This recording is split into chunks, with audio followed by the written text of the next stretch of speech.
اسی طرح اس شخص سے بڑا ظالم بھی کوئی نہیں جس کے پاس حق واضح آیا، یعنی واضح دلائل کے ساتھ حق آیا، لیکن اس نے حق کو نہیں مانا، حق کی تکذیب کی۔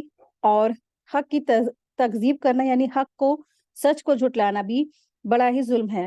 ایسے لوگ جو اللہ پر جھوٹ باندھتے ہیں اور حق کو جھٹلائیں تو ان کا ٹھکانہ صرف اور صرف جہنم ہے۔ آیت 33 ہے، اور جو سچے دین کو لائے اور جس نے اس کی تصدیق کی، یہی لوگ پارسا ہیں، متقین یعنی تقوی والے ہیں۔ تو اللہ سبحانہ تعالیٰ ارشاد فرما رہے والذی جاء بالصدق، اور جو سچی دین کو لائے، تو اس سے پیغمبر اسلام حضرت محمد صلی اللہ علیہ وسلم مراد ہے، ٹھیک ہے۔ تو والذی جاء بالصدق سے مراد کون ہے؟ کہ اس سے مراد رسول اللہ صلی اللہ علیہ وسلم ہے جو سچا دین لے کر آئے۔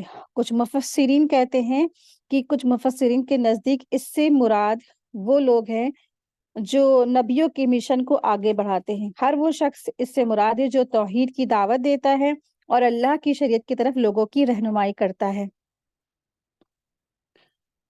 تو سچی بات جو لائے یا سچی بات بتائے اور لوگوں کو اپنے قول اور عمل میں بھی سچائی کا حامل وہ ہو، تو اس سے مراد دراصل کون لوگ ہوتے ہیں، ٹھیک ہے۔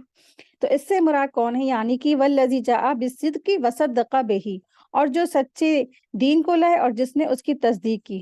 تو اس سے مراد کون لوگ ہیں؟ تو پیغمبر ہوتے ہیں اس سے مراد، اور پھر ان کے فالوورز بھی ہوتے ہیں جو ان کی تصدیق کرتے ہیں، اور وصدق بہ، سچی بات کو سچ ماننا بھی، یہ بھی بہت بڑی نیکی ہے، کیونکہ نا بعض اوقات انسان سچی بات تو کرتا ہے، سچ بولتا ہے، سچ کو پسند کرتا بھی ہے، لیکن انا کا شکار بھی ہو جاتا ہے اور کسی کی درست بات کو مانتا نہیں۔ انا کا شکار ہونا اور حق کو پہچاننے کے باوجود اس کا انکار کر دینا، یہ بھی درست نہیں ہے۔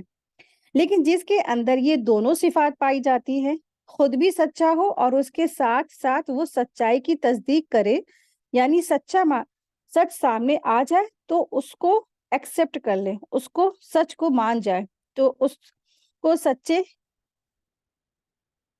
سچ کہا، تو یہی لوگ کیا ہیں؟ دراصل متقی ہے، ٹھیک ہے۔ تو جیسے صحابہ کے سامنے جیسے رسول اللہ صلی اللہ علیہ وسلم کی صداقت سامنے آئی، انہوں نے فوراً کہا سمعنا واطعنا۔ تو یہ ایسے لوگ کیا؟ متقی، کیونکہ تقوی کے علاوہ کوئی چیز نہیں ہے جو انسان کے اندر تقوی یہ خوبی پیدا کرتی ہے، ٹھیک ہے۔ تو سچائی کی وجہ سے انسان کے اندر تقوی ہوتی ہے، اور متقی ہمیشہ ان کے اندر کیا ہوتی ہے؟ سچ بولنے کی طاقتیں ہوتی ہیں، سچ کو وہ ایکسپٹ کرتے ہیں، کبھی بھی وہ جھوٹ نہیں بولتے ہیں۔ تو سچ بولنا، ہر حال میں سچ پر قائم رہنا تقوی کی علامت ہے، اور بہت سی احادیث میں اس کی فضیلت بیان بھی ہوئی ہے۔ اور رسول اللہ صلی اللہ علیہ وسلم نے ارشاد فرمایا تم ہمیشہ سچ بولا کرو، کیونکہ سچ نیکی کی طرف رہنمائی کرتا ہے اور نیکی جنت کا راستہ دکھاتی ہے۔ اور ایک شخص ہمیشہ سچ بولتا ہے اور سچ ہی کی تلاش میں رہتا ہے، یہاں تک کہ اللہ تبارک تعالیٰ کے یہاں لکھ دیا جاتا ہے کہ یہ نہایت ہی سچ بولنے والا، یعنی کہ اس کا نام صدیق میں لکھ دیا جاتا ہے۔ اور تم جھوٹ سے بچتے رہو، کیونکہ جھوٹ گناہوں کی طرف لے جاتا ہے اور گناہ جہنم تک پہنچا دیتا ہے۔ اور ایک شخص ہمیشہ جھوٹ بولتا ہے اور جھوٹ ہی اس کا متلاشی رہتا ہے، یعنی اللہ کے یہاں اس کا نام کاذبین میں لکھ دیا جاتا ہے، جھوٹوں میں لکھ دیا جاتا ہے، یہ بہت زیادہ جھوٹ بولنے والا ہے، ٹھیک ہے۔ تو اس طرح سے اس شخص کا نام کاذبین میں لکھ دیا جاتا ہے۔ تو یہ صحیح مسلم کی حدیث میں سے ہے۔ اللہ تبارک تعالیٰ ہم سب کو سچا بنائے، سچ بولنے والا بنائے، اور سچائی کی طرف رہنمائی کرنے والا بنائے، آمین یا رب العالمین۔ آیت دیکھیے، آیت نمبر ہے 34۔ ان کے لیے ان کے رب کے پاس ہر وہ چیز ہے جو یہ چاہیں گے، نیک لوگوں کا یہی بدلہ ہے۔ تو جو دنیا میں ایمان لائے، سچائی کا ساتھ دیا، تقوی اختیار کیا، تو پھر اللہ تبارک تعالیٰ کیا ان کا بہترین بدلہ ہے۔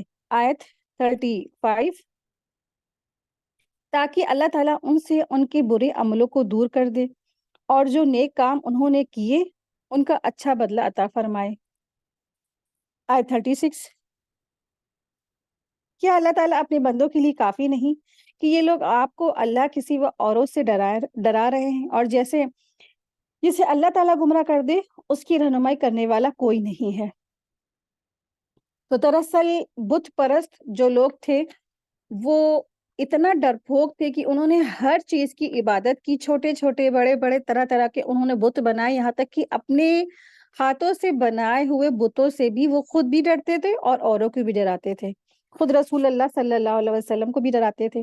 تو یہاں پر ان لوگوں کی بات کی گئی ہے جو لوگوں کو اللہ کے علاوہ غیر اللہ سے ڈراتے ہیں، بتوں کی مار سے ڈراتے ہیں یا اپنے دیوتاؤں کے اثرات سے ڈراتے ہیں۔ لیکن مومن ہمیشہ صرف اللہ سے ڈرتا ہے، غیر اللہ سے ڈرنا مشرکین کا طریقہ ہے۔ تو انسان جب بھی کوئی کام کرے، جب بھی کوئی رسک لے، تو اسے معاملے میں اللہ پر بھرپور بھروسہ کرنا چاہیے، اللہ سے دعا کرے، کیونکہ اللہ ہی کام بنانے والا ہے۔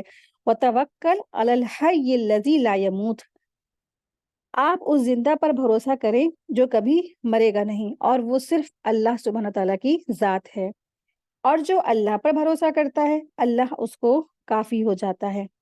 آپ دیکھیے کہ جب آپ اپنے معاملات اللہ کے سپرد کرتے ہیں اور اللہ پر بھروسہ کرتے ہیں تو آپ کا دل بڑا ہو جاتا ہے، آپ کی ہمت بڑھ جاتی ہے، آپ سمجھتے ہیں کہ کوئی ہے جو یہ سب کچھ کر سکتا ہے۔ وَمَن يَتَوَكَّلْ عَلَى اللَّهِ فَهُوَ حَسْبُهُ، جو کوئی اللہ پر بھروسہ کرے تو وہ اسے کافی ہو جاتا ہے، یعنی اللہ اس شخص کو کافی ہو جاتا ہے۔ اور اس طرح اللہ پر بھروسہ کرنے سے انسان کو دشمن سے حفاظت بھی ملتی ہے۔ ایک مشہور واقعہ ہے جس میں جب نبی صلی اللہ علیہ وسلم ایک غزوہ کے بعد دوپہر کو کہیں آرام فرما رہے تھے تو ایک درخت کے سائے تلے آپ صلی اللہ علیہ وسلم کی تلوار اس درخت کے ساتھ لٹک رہی تھی، تو اتنے میں ایک دشمن آیا اور اس نے وہ تلوار اتار کر رسول اللہ صلی اللہ علیہ وسلم پر تان دی اور آپ سے کہا کہ اب آپ کو مجھ سے کون بچائے گا؟ آپ صلی اللہ علیہ وسلم نے ارشاد فرمایا کہ میرا اللہ مجھے بچائے گا۔ تو آپ سوچیں کہ یہ ہوتا ہے توکل، کہ کیا وہ سچویشن ہوگی جب آپ دیکھیں کہ سر پر ایک ایسا شخص تلوار لے کر کھڑا ہوا ہے کہ، اور اس وقت انسان کو کچھ بھی نہیں سمجھ میں آتا، کچھ بھی نہیں سوچتا، لیکن انبیاء کا ایمان کیا ہوتا ہے؟ وہ کامل ایمان ہوتا ہے جس کے اندر توکل بھی ہوتا ہے، اور کیونکہ نا توکل ایمان کا حصہ ہے، تو ایسی سچویشن میں اللہ کے رسول کیا فرما رہے ہیں کہ مجھے میرا اللہ بچائے گا، اور اللہ نے بچایا بھی ان کو۔ آیت دیکھیں، آیت نمبر ہے 37، اور جسے وہ ہدایت دے اسے کوئی گمراہ کرنے والا نہیں، کیا اللہ غالب اور بدلہ لینے والا نہیں ہے؟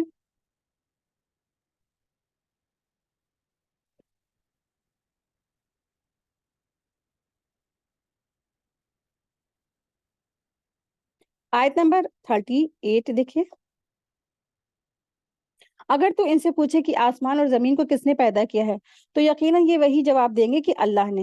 اب تو ان سے کہے کہ اچھا یہ بتلاؤ، جنہیں تم اللہ کے سوا پکارتے ہو، اگر اللہ تعالیٰ مجھے نقصان پہنچانا چاہے تو کیا یہ اس کے نقصان کو ہٹا سکتے ہیں؟ یا اللہ تعالیٰ مجھ پر مہربانی کا ارادہ کرے تو کیا یہ اس کی مہربانی کو روک سکتے ہیں؟ تو کہہ دے کہ اللہ مجھے کافی ہے، توکل کرنے والے اسی پر توکل کرتے ہیں۔ آیت 39، کہہ دیجئے کہ اے میری قوم، تم اپنے طور پر عمل کیے جاؤ، میں بھی عمل کر رہا ہوں، ابھی ابھی تم جان لو گے۔ آیت 40، کہ کس پر رسوا کرنے والا عذاب آتا ہے اور کس پر دائمی اور ہمیشگی کی سزا ہوتی ہے۔ دراصل آیت نمبر 36 سے آیت نمبر 40 مومنوں کے لیے اللہ کافی ہے، یہاں پہ یہ بتایا گیا، یعنی اللہ تعالیٰ نے اپنے ہر بندے کو فرمایا ہے کہ مومنین جو بھی ایمان لانے والے ہیں اللہ پر اگر وہ بھروسہ کریں گے تو اللہ ان کے لیے، ہر اس شخص کے لیے کافی ہو جائے گا جو اللہ پر توکل کرتا ہے۔ آیت 41 دیکھیں، آیت 41 سے آیت 45 گمراہ ہونے والا اپنا ہی نقصان کرتا ہے، اس کے بارے میں بتایا گیا ہے۔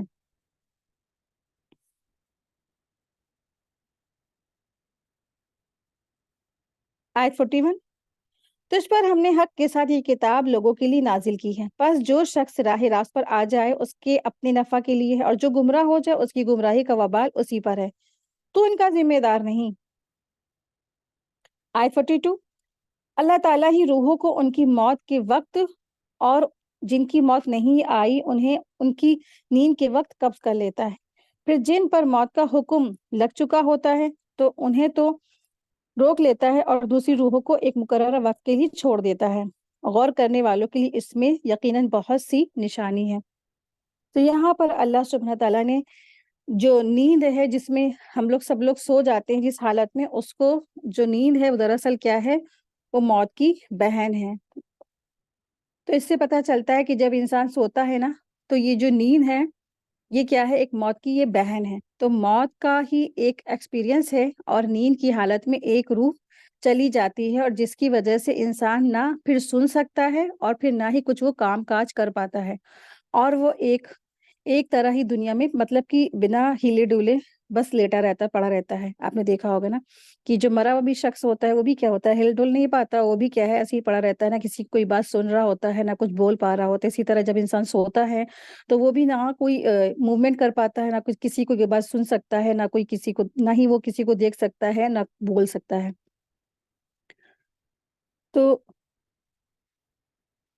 اس کی جو روح ہوتی ہے نا، وہ جو مختلف جگہوں پر مختلف مشاہدات کرتی ہے، اور آپ نے سنا ہوگا کہ کئی لوگ سوتے ہوئے اور پھر دوبارہ نہیں اٹھتے ہیں، یعنی سوتے ہی ان کی جو ہے، سوتے وقت ہی ایسے سوتے ہیں کہ ان کی موت واقع ہو جاتی ہے، کیونکہ نا جس کی موت کا فیصلہ ہو چکا ہوتا ہے اس کی روح واپس نہیں لوٹائی جاتی، بلکہ دوسری بھی لے لی جاتی ہے۔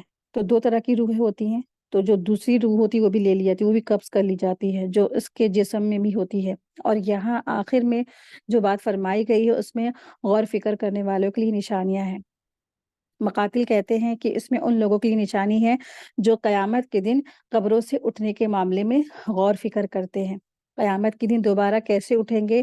ایسے ہی جیسے اللہ تعالیٰ دنیا میں دوبارہ روح بھیجتا ہے نیند سے جاگتے وقت، تو وہاں قبر میں بھی دوبارہ بھیجے گا، اور انسان قبروں سے باہر نکل آئے گا، یعنی سونے والے کی روح کو قبض کرنا، پھر اس قبض روح کو واپس ان کے جسموں میں چھوڑ دینا۔ تو قیامت کے دن قبروں سے دوبارہ اٹھائے جانے پر بھی یہ اس بات کی دلیل ہے، اس میں نشانیاں ہیں ایسے لوگوں کے لیے جو آخرت کا انکار کرتے ہیں۔ آیت 43، کیا ان لوگوں نے اللہ تعالیٰ کے سوا اوروں کو سفارش کرنے والا مقرر کر رکھا ہے؟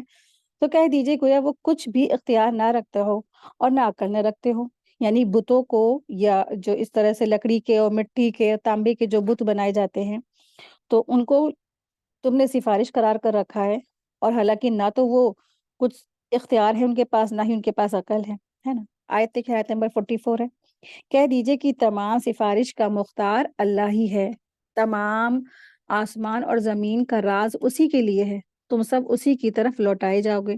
آیت 45، جب اللہ اکیلے کا ذکر کیا جائے تو ان کے دل نفرت کرنے لگتے ہیں جو آخرت کا یقین نہیں رکھتے ہیں، اور جب اس کے سوا اوروں کا ذکر کیا جائے تو ان کے دل کھل کر خوش ہو جاتے ہیں۔ تو آیت نمبر 41 سے آیت نمبر 45 تک گمراہ ہونے والے جو گمراہ ہوتے ہیں تو وہ صرف اور صرف اپنا نقصان کرتے ہیں۔ اللہ رب العزت نے اپنے نبی صلی اللہ علیہ وسلم کو خطاب کر کے فرمایا ہے کہ ہم نے آپ پر اس قرآن کو سچائی اور راستی کے ساتھ تمام جنات اور انسان کی ہدایت کے لیے نازل کیا ہے۔ اس کے فرمان کو مان کر راہ راست حاصل کرنے والے اپنا ہی نفع کریں گے، اور اس کے ہوتے ہوئے بھی دوسری غلط راہوں پر چلنے والے اپنا ہی نقصان کریں گے۔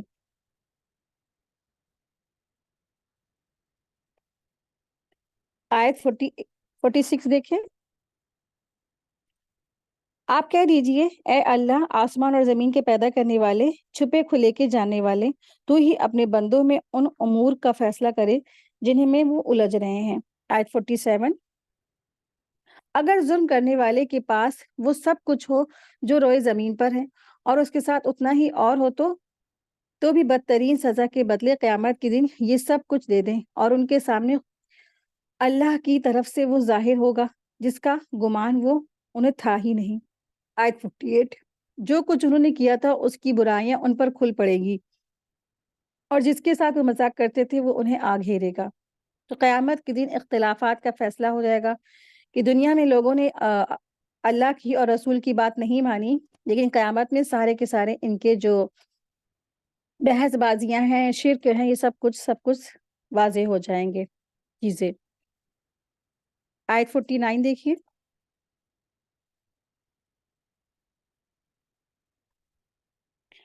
آیت 49 سے 59 تک اس طرف اشارہ ہے کہ تنگی اور آسانی کیا ہے، بطور آزمائش ہے۔ کسی کو اللہ سبحانہ تعالیٰ بہت زیادہ دے کر آزماتے ہیں، اور کسی کو اللہ سبحانہ تعالیٰ کم دے کر بھی آزماتے ہیں۔ آئے دیکھیں آیت نمبر 49 ہے، انسان کو جب کوئی تکلیف پہنچتی ہے تو ہمیں پکارنے لگتا ہے، پھر جب ہم اسے اپنی طرف سے کوئی نعمت دے دیتے ہیں تو کہنے لگتا ہے اسے تو میں اپنی دانائی کی وجہ سے دیا گیا ہوں، بلکہ یہ آزمائش ہے، لیکن ان میں سے اکثر لوگ بے علم ہیں۔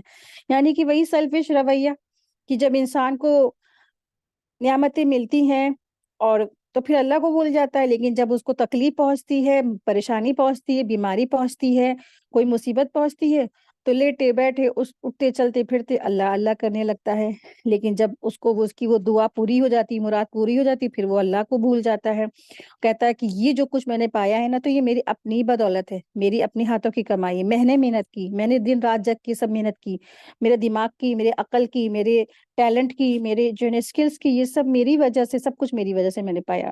تو اس طرح سے وہ آزمائش میں مبتلا رہتا ہے۔ آیت 50، ان سے اگلے بھی یہی بات کہہ چکے ہیں، بس ان کی کاروائی ان کے کچھ کام نہیں آئی۔ آیت 51، پھر ان کی تمام برائیاں ان پر آ پڑی، اور ان میں سے جو گناہگار ہے ان کی ہوئی برائیاں بھی اب ان پر آ پڑے گی، یہ ہمیں حیران دینے والے نہیں ہیں۔ آیت 52 ہے، کیا انہیں یہ معلوم نہیں کہ اللہ تعالیٰ جس کے لیے چاہے روزی کشادہ کر دیتا ہے اور تنگ بھی۔ ایمان لانے والوں کے لیے اس میں بڑی بڑی نشانیاں ہیں۔ آیت 53، میری جانب سے کہہ دیجئے کہ میرے وہ بندو جنہوں نے اپنی جانوں پر زیادتی کی ہے، تم اللہ تعالیٰ کی رحمت سے نا امید نہ ہو جاؤ، بالیقین اللہ تعالیٰ سارے گناہوں کو بخش دیتا ہے، واقعی وہ بڑی بخشش والا ہے، بڑی رحمت والا ہے۔ سبحان اللہ۔ تو بہت پیاری آیت ہے یہ، آیت نمبر 53 سورہ زمر کی، اور اس آیت کو بہت ہی امید والی آیت کہتے ہیں، اور یہ آیت میں اللہ تبارک تعالیٰ کی مغفرت اور وسعت کا بیان ہے۔ یہاں جو اسرفو آیا ہے تو اسرفو اسراف سے ہے، اسراف کے معنی ہیں گناہوں کی کثرت اور اس میں افراد۔ اللہ کی رحمت سے نا امید نہ ہو، اس کا مطلب ہے کہ ایمان لانے سے پہلے یا تو توبہ اور استغفار کا احساس پیدا ہونے سے پہلے کتنے بھی اس نے گناہ کیے ہوں، انسان یہ نہ سمجھے کہ میں تو بہت زیادہ گنہگار ہوں، مجھے اللہ تعالیٰ معاف نہیں کریں گے، بلکہ سچے دل سے اگر ایمان قبول کر لے یا توبۃ النصوح کر دے گا تو اللہ تعالیٰ تمام گناہ معاف فرما دیں گے۔ تو اکثر لوگوں کو صرف اور صرف اللہ سے ڈرایا جاتا ہے، اور ایسی امید والی آیتیں اللہ کی بیان نہیں کی جاتی ہیں۔ اس کی جو ہے نا یہ آیت بہت ہی بہترین آیت ہے، اور جو اللہ تعالیٰ کی رحمت سے بہت زیادہ نا امیدی محسوس کرتے ہیں، یعنی زندگی بھر انسان نے صرف اور صرف گناہ کیے ہوئے ہوتے ہیں، اور پھر وہ یہ سمجھتے کہ ہم نے تو بہت زیادہ گناہ کیے ہیں، اب ہم کو تو پتہ بھی نہیں تھا، اور ہم کو تو اللہ کبھی معاف نہیں کریں گے، اور پھر اسی گناہوں کے بوجھ کی وجہ سے تو پھر وہ لوگ کیا کرتے ہیں، غلط قدم اٹھا جاتے ہیں۔ لیکن جو لوگ ہوتے ہیں تو جو یہ قرآن کی آیتوں سے گزرتے ہیں اور پھر اس آیت پہ گزرتے ہیں تو واقعی میں پھر وہ بہت زیادہ ان کے اندر امید پیدا ہوتی ہے۔ تو یہ آیت ان لوگوں کے بارے میں نازل ہوئی تھی جنہوں نے شرک، قتل اور نبی صلی اللہ علیہ وسلم کی ایذا رسانی جیسے گناہوں کا ارتکاب کیا تھا، ٹھیک ہے، چھوٹے موٹے گناہ نہیں، بڑے بڑے گناہ، نبی صلی اللہ علیہ وسلم کو اذیتیں پہنچائیں، قتل کیا، اللہ کے ساتھ اوروں کو شریک ٹھہرایا، اور پھر کیا اتنے بڑے گناہ کرنے کے بعد بھی اب وہ کیا ہے اسلام لانا چاہتے تھے، لیکن ڈرتے تھے کہ شاید ان کے گناہ معاف نہیں ہوں گے، معاف نہیں کیے جائیں گے۔ اللہ تعالیٰ نے اپنے رسول کو حکم دیا کہ انہیں اور اللہ کے تمام بندوں کو اس کی اللہ کی وسیع رحمت اور عظیم مغفرت کی خوشخبری دے دیجیے کہ انہیں اللہ تعالیٰ کی رحمت سے نا امیدی بالکل نہیں ہونا چاہیے، یعنی کہ اللہ تعالیٰ کی رحمت سے کبھی بھی وہ نا امید نہ ہو۔ وہ تو یعنی اللہ تبارک تعالیٰ اپنے بندوں کی تمام گناہوں کو معاف کر دیتا ہے، اس کے لیے معاف کرنا بہت آسان ہے۔ تو اللہ تبارک تعالیٰ بہت بڑا معاف کرنے والا ہے، غفور الرحیم ہے، اور وہ لوگوں کو معاف فرماتے ہیں اللہ تبارک تعالیٰ۔ تو یہ آیت ارحم الراحمین کی رحمت، بے پایا اور معافی و درگزر کی شان عظیم کا اعلان کرتی ہے، اور سخت سے سخت نا امید مریضوں کے حق میں اکثر شفا کا حکم رکھتی ہے۔ مشرک، مرتد، یہودی، نصرانی، مجوسی، بدعتی، بدماش، فاسق، فاجر، زانی، قاتل کوئی بھی ہو، آیت کو سننے کے بعد اللہ کی رحمت سے پورے طور پر مایوس ہو جانے اور آس توڑ کر بیٹھ جانے کی اس کے لیے کوئی وجہ نہیں، کیونکہ نا اللہ جس کے چاہے سب گناہ معاف کر سکتا ہے، کوئی اس کا ہاتھ پکڑ نہیں سکتا ہے، پھر بندہ نا امید کیوں ہوتا ہے؟ کفر اور شرک دراصل یہ جرم ایسے ہیں کہ بغیر گناہ اور بغیر یہ جو کفر اور شرک ہے، یہ جو گناہ ہے یہ بغیر توبہ کے معاف نہیں ہوتے، اس کو توبۃ النصوح کرنی ہے۔ حضرت سعید خدری رضی تعالیٰ عنہ روایت کرتے ہیں کہ آپ صلی اللہ علیہ وسلم نے فرمایا، بنی اسرائیل میں ایک آدمی نے 99 قتل کیے، پھر اسے توبہ کی توفیق ہوئی، اس نے زمین پر سب سے بڑے عالم کے بارے میں پوچھا تو لوگوں نے اسے ایک راہب کے بارے میں بتایا، وہ اس کے پاس گیا اور اسے بتایا کہ اس نے 99 قتل کیے ہیں، تو کیا اس کی توبہ قبول ہو سکتی ہے؟ تو اس نے کہا نہیں، یعنی راہب نے کہا نہیں، تو اس راہب نے اس کو بھی قتل کر دیا اور اس کے جو پورے کے پورے 100 قتل ہو گئے، ٹھیک ہے، تو قاتل نے اس بتانے والے عالم کو بھی قتل کر دیا۔ پھر اس نے زمین پر بڑے عالم کے بارے میں پوچھا تو اسے ایک دوسرے عالم میں کے بارے میں بتلایا گیا، تو اس نے ان سے کہا کہ میں نے 100 لوگوں کو قتل کیا، کہ میری توبہ قبول ہو سکتی؟ تو انہوں نے جواب دیا کہ ہاں، اور یہ بھی توبہ کی صورت یہ ہو سکتی ہے کہ فلاں فلاں علاقے میں جاؤں، وہاں پر اللہ کے نیک بندے رہتے ہیں، ان کے ساتھ اللہ کی عبادت کرو اور اپنے علاقے کو واپس نہ جاؤ، وہ برا علاقہ، کیونکہ نا سوسائٹی اس کی بیکار تھی۔ سوسائٹی اگر اچھی ہوتی تو انسان اچھائی کی طرف اس کی رہنمائی ہوتی، اگر سوسائٹی ہی بری ہوتی تو انسان کی برائی کی طرف رہنمائی ہوتی۔ تو یہ جو عالم تھے انہوں نے کہا تھا کہ اپنا جو ماحول ہے، اپنا جو شہر ہے، اپنی بستی ہے، اس کو بدل دو، اپنی بری بستی کی طرف واپس مت جانا، جو نیک بستی ہے وہاں کی طرف تم جاؤ۔ تو پھر وہ جو شخص تھا وہ چل پڑا، جب وہ آدھے راستے کو پہنچا تو اسے موت آ گئی، چنانچہ اس کے بارے میں رحمت کے فرشتے اور عذاب کے فرشتے جھگڑنے لگے اور رحمت کے فرشتے کہنے لگے کہ یہ جو شخص ہے یہ تائب ہو کر اللہ سے لو لگانے آ رہا تھا، عذاب کے فرشتے کہتے ہیں کہ اس نے کوئی نیک عمل کیا ہی نہیں، تو یہاں تک کہ ایک جو فرشتہ آیا اس نے ان کے بیچ میں جو فیصلہ جو ہے وہ کر دیا، یعنی دونوں فرشتوں کے بیچ میں فیصلہ کیا، تو اس نے کہا کہ دونوں فاصلوں کی پیمائش کرو اور جس اور قریب تھا اسی کا حقدار ہوگا۔ جب انہوں نے پیمائش کی یعنی کہ ماپا تو جس اور وہ جا رہا تھا وہ فاصلہ کم نکلا، یعنی کہ نیک بستی کی طرف جو فاصلہ تھا وہ کم تھا، چنانچہ رحمت کے فرشتے اسے لے گئے۔ یہ مسلم کی حدیث میں ہے۔ تو اللہ تعالیٰ بہت غفور الرحیم ہے اور اللہ تعالیٰ نے بندوں کو معاف فرمانے والے ہیں۔ اس آیت میں تمام نافرمانوں کو، بھلے وہ مشرک ہو، کافر ہو، توبہ کی دعوت دی گئی ہے، اور کیسے بھی گناہ انسان سے ہوئے ہیں اس سے، اور وہ نا امید کبھی نہیں اسے ہونا چاہیے، اور اللہ کی رحمت سے اسے بہت امید رکھنی چاہیے، اور ایسے ہی مشرک اور کافر جو بھی ہوں ان کو توبہ کی دعوت دی گئی اور بتلایا گیا ہے کہ اللہ تعالیٰ کی ذات غفور الرحیم ہے، وہ ہر توبہ کرنے والے کی توبہ قبول فرماتے ہیں، ہر جھکنے والے کی طرف متوجہ ہوتے ہیں، توبہ کرنے والے کے اگلے گناہ بھی معاف فرما دیتے ہیں، بھلے وہ کیسے ہی ہوں، کتنے ہی ہوں، کبھی کے ہوں۔ کچھ مشرکین تھے جو قتل اور زنا کے مرتکب تھے، اور پھر وہ رسول اللہ صلی اللہ علیہ وسلم کی خدمت میں آ کر عرض کرتے ہیں، یہ آپ کی باتیں اور آپ کا دین ہمیں ہر لحاظ سے اچھا اور سچا معلوم ہوتا ہے، لیکن یہ بڑے بڑے گناہ جو ہم سے ہو چکے ہیں ان کا کفارہ کیا ہوگا؟ اس پر اللہ سبحانہ وتعالیٰ نے یہ جو آیت ہے سورہ فرقان کی آیت نمبر 68 اور سورہ زمر کی آیت نمبر 53 نازل فرمائی۔ مسند احمد کی حدیث میں حضور صلی اللہ علیہ وسلم فرماتے ہیں، مجھے ساری دنیا اور اس کی ہر چیز کے ملنے سے اتنی خوشی نہ ہوتی جتنی اس آیت کے نازل ہونے سے ہوئی ہے۔ سبحان اللہ۔ تو اتنی زبردست یہ آیت ہے 53 آیت سورہ زمر کی۔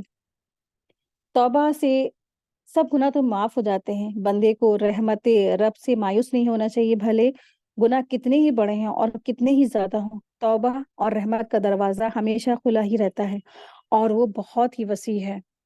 اس آیت کی تفسیر میں حضرت ابن عباس رضی اللہ عنہ فرماتے ہیں کہ اللہ عز و جل نے تمام بندوں کو اپنی مغفرت کی طرف بلایا ہے اور انہیں جو حضرت اور انہیں بھی جو حضرت مسیح علیہ السلام کو اللہ کہتے ہیں، اور انہیں بھی جو اللہ کا بیٹا کہتے ہیں، اور انہیں بھی جو عزیر علیہ السلام کو اللہ کا بیٹا بتلاتے ہیں، اور انہیں بھی جو اللہ کو تنگ دست کہتے ہیں، اور انہیں بھی جو انہوں نے کہا کہ اللہ کے ہاتھ بندے ہیں یہ کہتے ہیں، اور انہیں بھی جو اللہ کو تین میں سے تیسرا کہتے ہیں. تو اللہ تعالیٰ ان سب سے فرماتا ہے کہ کیوں اللہ تعالیٰ کی طرف نہیں جھکتے اور کیوں اس سے اپنے گناہوں کی معافی نہیں چاہتے. اللہ تو بڑی ہی بخشش والا ہے اور بہت ہی رحم و کرم والا ہے. تو کیوں نہیں توبہ کرتے، کیوں نہیں اللہ تعالیٰ کی طرف لپکتے. تو قرآن کریم کی جو 4 جامع آیات ہیں، ابن مسعود رضی اللہ عنہ کا قول ہے کہ کتاب اللہ قرآن کریم میں سب سے زیادہ عظمت والی آیت آیت الکرسی ہے، اور خیر و شر کی سب سے زیادہ جامع آیات سورہ نحل کی آیت نمبر 90 یعنی ان اللہ یامر بالعدل والاحسان. اور سارے قرآن میں سب سے زیادہ خوشی کی آیت سورہ زمر کی یا عبادی الذی قل یا عبادی الذی، یہ ہے آیت. اور سب سے زیادہ ڈھارس دینے والی آیت وَمَن يَتَّقِ اللَّهَ يَجْعَل لَّهُ مَخْرَجًا وَيَرْزُقْهُ مِنْ حَيْثُ لَا يَحْتَسِبُ. سورہ طلاق کی آیت نمبر 2 اور 3 ہے. یعنی اللہ سے ڈرتے رہنے والوں کے لیے مخلص ہی خود اللہ تعالیٰ کر دیتا ہے، اور اسے ایسی جگہ سے روزی دیتا ہے جہاں سے اسے گمان اور خیال بھی نہیں ہوتا ہے. تو یہ 4 آیات میں سے سب سے جو صحابہ کہتے ہیں ان کو خوشی والی جو آیت ہے وہ یہ آیت ہے کہ قل یا عبادی الذین اسرفوا، کہ کہہ دیجئے میرے بندوں سے کہ جنہوں نے اپنی جانوں پر زیادتی کی ہے. ٹھیک ہے، تو اپنی جانوں پر زیادتی کرنے سے مراد کیا، یعنی کہ گناہ بہت سارے کیے ہیں، گناہوں میں ملوث ہے انسان، اتنا زیادہ گناہ کہ انسان خود بھی بہت زیادہ اپنی نظروں میں گر چکا ہے. لیکن اللہ تعالیٰ فرما رہے ہیں ایسے بندوں سے کہ اللہ تعالیٰ کی رحمت سے مایوس نہ ہونا. لا تقنطوا من رحمت اللہ، تم اللہ تعالیٰ کی رحمت سے کبھی بھی نا امید مت ہونا. ان اللہ یغفر الذنوب، بے شک اللہ تعالیٰ بخش دے گا، معاف کر دے گا، الذنوب جمیعا، سارے کے سارے تمہارے گناہوں کو. کیوں بخشے گا، کیوں معاف کرے گا؟ انہ هو الغفور الرحیم، کیونکہ نا اللہ سبحانہ تعالیٰ بہت بخشنے والا ہے اور بہت زیادہ مہربان ہے، نہایت رحم کرنے والا ہے. اللہ تبارک تعالیٰ سے دعا ہے کہ اللہ سبحانہ تعالیٰ ہم سب کے بھی گناہوں کو معاف فرما دے، اور اللہ تبارک تعالیٰ ہم سب کو ہدایت کے راستے پہ استقامت دے. آمین یا رب العالمین. آیت دیکھیں، آیت نمبر ہے 53، آیت ہے 54 ہے.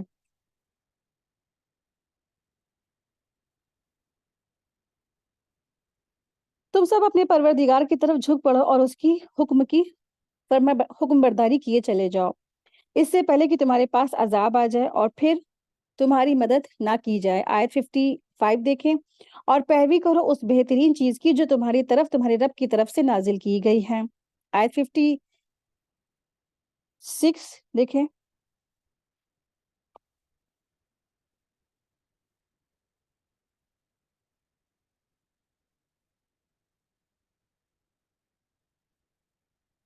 اس سے پہلے کہ تم پر اچانک عذاب آ جائے اور تمہیں خبر بھی نہ رہے، ایسا نہ ہو کہ کوئی شخص کہے کہ ہائے افسوس اس بات پر کہ میں نے اللہ تعالیٰ کے حق میں کوتاہی کی، بلکہ میں تو مذاق اڑانے والوں میں ہی رہا.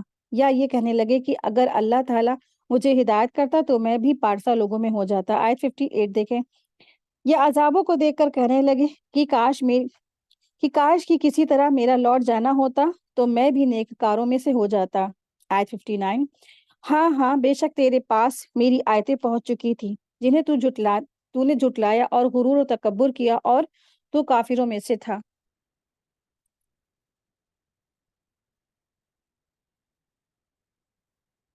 آیت دیکھیں، آیت نمبر 60 اور 61، جن لوگوں نے اللہ تعالیٰ پر جھوٹ باندھا تو دیکھے گا کہ قیامت کے دن ان کے چہرے سیاہ ہو گئے ہیں. کیا تکبر کرنے والوں کا ٹھکانہ جہنم نہیں ہے؟ اور جن لوگوں نے پرہیزگاری کی ہے انہیں اللہ تعالیٰ ان کی کامیابی کے ساتھ بچا لے گا اور انہیں کوئی برائی چھو نہیں سکے گی اور نہ وہ کسی طرح غمگین ہوں گے. تو جنہوں نے اللہ پر جھوٹ باندھا اور ان کا جو گناہ ہے تو ان کا قیامت کے دن ظاہر ہو جائے گا. دیکھیے آج جو لوگ گناہ کرتے ہیں، آج کی زندگی میں جو لوگ گناہ میں ملوث ہیں، کوئی بھی کسی کے اوپر بھی ایک ذرا سا بھی گناہوں کا اثر ظاہر نہیں ہوتا ہے. ہر گناہگار کا گناہ چھپا ہوا ہے، کوئی بھی اس کو کچھ بھی اس کے کوئی داغ دھبے کچھ بھی اثر نہیں ہوتا ہے. اور نہ ہی اسی طرح سے جو نیکی کرنے والا ہوتا ہے اس کا بھی یہی حال ہے کہ اس کی جو نیکیاں ہیں اس کی کہیں بھی کچھ بھی ظاہر نہیں ہوتی. لیکن قیامت کے دن کیا ہوگا، جو گنہگار ہیں وہ اپنے چہروں سے پہچان لیے جائیں گے. جو گنہگار ہیں ان کے چہرے کالے ہو جائیں گے، سیاہ ہو جائیں گے.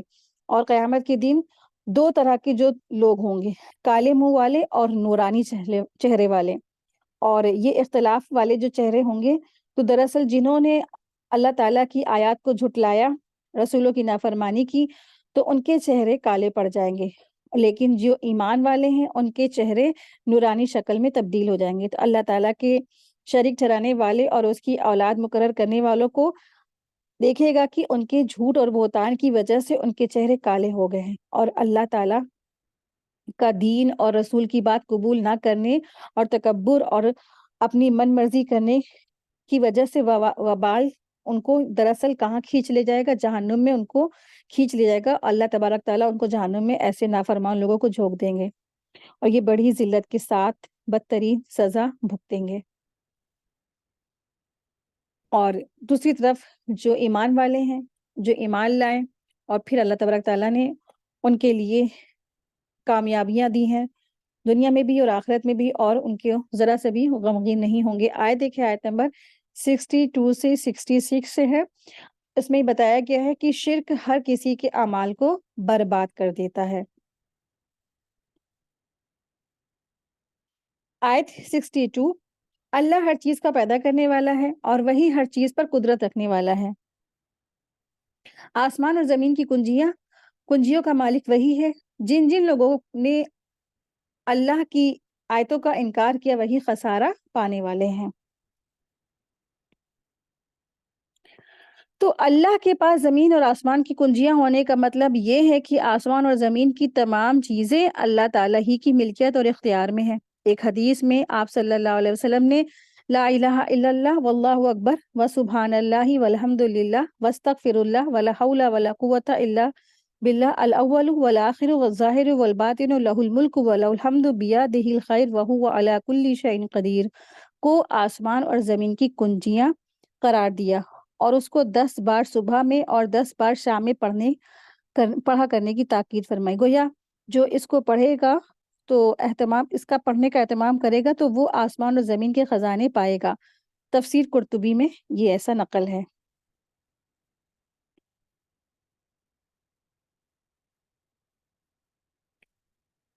آیت دیکھیں، آیت نمبر 63 ہے. آپ کہہ دیجئے کہ اے جاہلو، کیا تم مجھ سے اللہ کے سوا اوروں کی عبادت کو کہتے ہو؟ یقیناً تیری طرف بھی اور تجھ سے پہلے کے تمام نبیوں کی طرف بھی وہی کی گئی ہے کہ اگر تو نے شرک کیا تو بلا شبہ تیرا عمل ضائع ہو جائے گا اور بالیقین تو ضیاء کاروں میں ہو جائے گا. آیت 66، بلکہ تو اللہ تعالیٰ کی عبادت کرتا رہے اور شکر کرنے والوں میں سے ہو جا.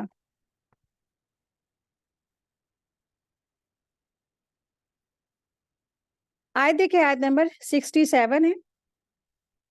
ان لوگوں نے جیسی عظمت اللہ کی کرنی چاہیے تھی نہیں کی. ساری زمین قیامت کے دن اس کی مٹھی میں ہوگی اور آسمان اس کے داہنے ہاتھ میں لپٹے ہوئے ہوں گے، اور پاک اور برتر اور ہر اس چیز سے جسے لوگ اس کا شریک بنائیں.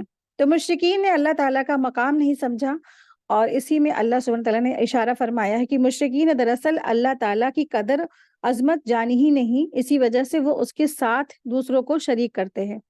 اس سے بڑھ کر عزت والا، اس سے زیادہ بادشاہت والا، یعنی اللہ سے بڑھ کر غلبہ اور قدرت والا کوئی ہو ہی نہیں سکتا. نہ کوئی اس کا ہمسر ہے اور نہ ہی برابری کرنے والا ہے. تو یہ آیت کفار قریش کے بارے میں نازل ہوئی، اور انہیں اگر قدر ہوتی تو اللہ تعالیٰ کی باتوں کو وہ غلط نہ جانتے، یعنی کہ جو رسول کی بات ہے، قرآن کے احکامات ہیں، اس کو غلط نہ کہتے، نہ ہی اس کو غلط یعنی جھٹلاتے. جو شخص اللہ تعالیٰ کو ہر چیز پر قادر مانے وہ ہے جس نے اللہ کی عظمت کی، اور جس کا عقیدہ یہ نہ ہو تو وہ اللہ تعالیٰ کی قدر کرنے والا نہیں ہے. ٹھیک ہے. آیت 68 270